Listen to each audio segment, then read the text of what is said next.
परीक्षा की तैयारी कर रहे हैं और परीक्षा की तैयारी के लिए आप लोगों को जो प्रश्न बैंक दी हुई है उसी में से आपको अपने पेपर की तैयारी करनी है। इसी पेपर से हम लोग आज लेसन 1 को याद कर रहे हैं और लेसन 1 के मैंने कुछ प्रश्नों को आपको समझाने के लिए लिखे हैं और सरल तरीके से लिखे हैं, उसको आप ध्यान से सुनो और समझो। लेसन 1 हमारा है रासायनिक अभिक्रिया एवं समीकरण। इसके बहुत सारे प्रश्न पूछे जाते हैं। 5-5 प्रश्न में आपको डेली समझाऊंगी। इन 5 प्रश्नों को आप अच्छे से समझो और याद करके उसको बिना देखे लिख के देगा।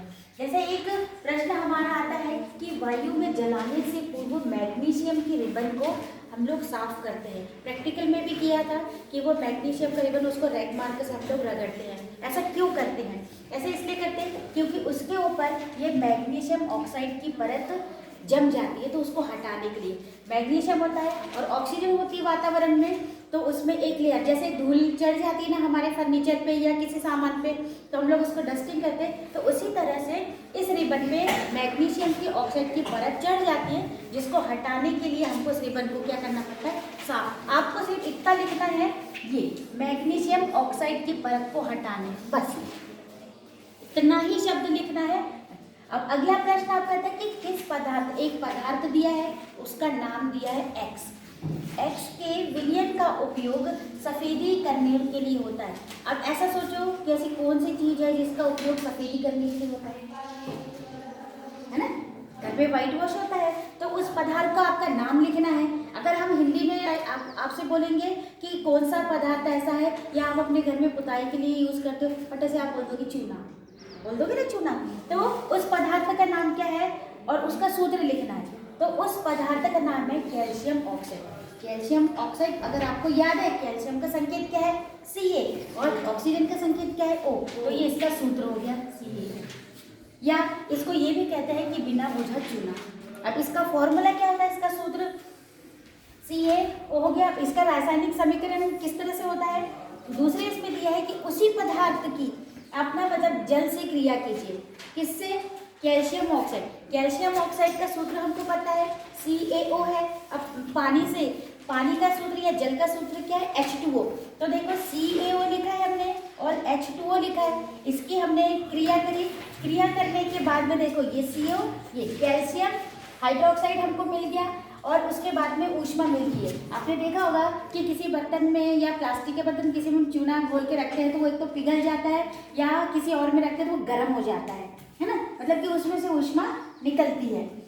नेक्स्ट प्रश्न है आपका कि ऊष्मा छेपी और ऊष्मा शोषी अभिक्रिया क्या है? उदाहरण सही समझाइए।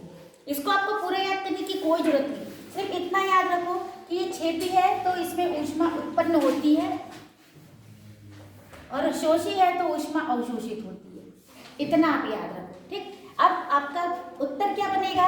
ये दो चीज आपने समझ ली, जैसे दो चीज को आपने समझ लिया, उत्पन्न और अवशोषित। शोषी है तो अवशोषी आ गया। अब हम इसके अभिक्रिया उत्तर कैसे लिखेंगे? देखो, ऐसी अभिक्रिया जिसमें ऊष्मा उत्पन्न होती है। उत्पन्न किस में हो रही है?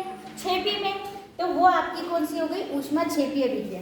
सेम इसी तरह ऐसी अभिक्रिया जिसमें ऊष्मा अवशोषित होती है, मतलब कि लेती है, तो वो कौन सी होगी? आपकी ऊष्मा शोषी। इसका उदाहरण देखिए, छेपी का मीथेन का दिया और कैल्शियम ऑक्साइड। जैसे अभी आपको बताया था कैल्शियम ऑक्साइड, हमने इसके पहले वाला प्रश्न पढ़ा था कि अगर हम चूना घोलते हैं किसी बर्तन में तो बर्तन गर्म हो जाता है, तो मतलब उसमें से ऊष्मा क्या हो रही? निकल रही है। अब शोषी में हम आते हैं। ऊष्मा शोषी की परिभाषा हमने पता कर ली कि जिसमें ऊष्मा क्या अवशोषित होती है, एब्जॉर्ब करती है। इसका उदाहरण जैसे बर्फ का पिघलना, ठीक। अगला प्रश्न आपका आता है कि श्वसन को ऊष्मा छेपी अभिक्रिया क्यों कहते हैं? ऊष्मा छेपी का मतलब क्या होता है? ऊष्मा का उत्पन्न होना या निकलना। तो श्वसन की क्रिया को हम ऊष्मा छेपी क्यों कहते हैं? क्यों? एक तो ये मंद दहन अभिक्रिया है। मंद दहन मतलब जो धीमी गति से होती है, और इसमें क्या होता है? कार्बन डाइऑक्साइड जलवाष्प और एटीपी के रूप में ऊष्मा निकलती है, इसीलिए इसको क्या कहते हैं हम लोग? ऊष्मा छेपी अभिक्रिया। हम लोग जो श्वसन की क्रिया करते हैं ना, ये उससे रिलेटेड है। नेक्स्ट प्रश्न आपका है कि रेडॉक्स अभिक्रिया किसे कहते हैं और समीकरण के द्वारा समझाइए। रेडॉक्स ऐसी अभिक्रिया जिसमें एक अभिक्रिया, इसको थोड़ा समझना, एक अभिक्रिया का उपचयन होता है, सिर्फ दो शब्द बदले हमने, और दूसरी अभिक्रिया का अपचयन होता है। दूसरी सब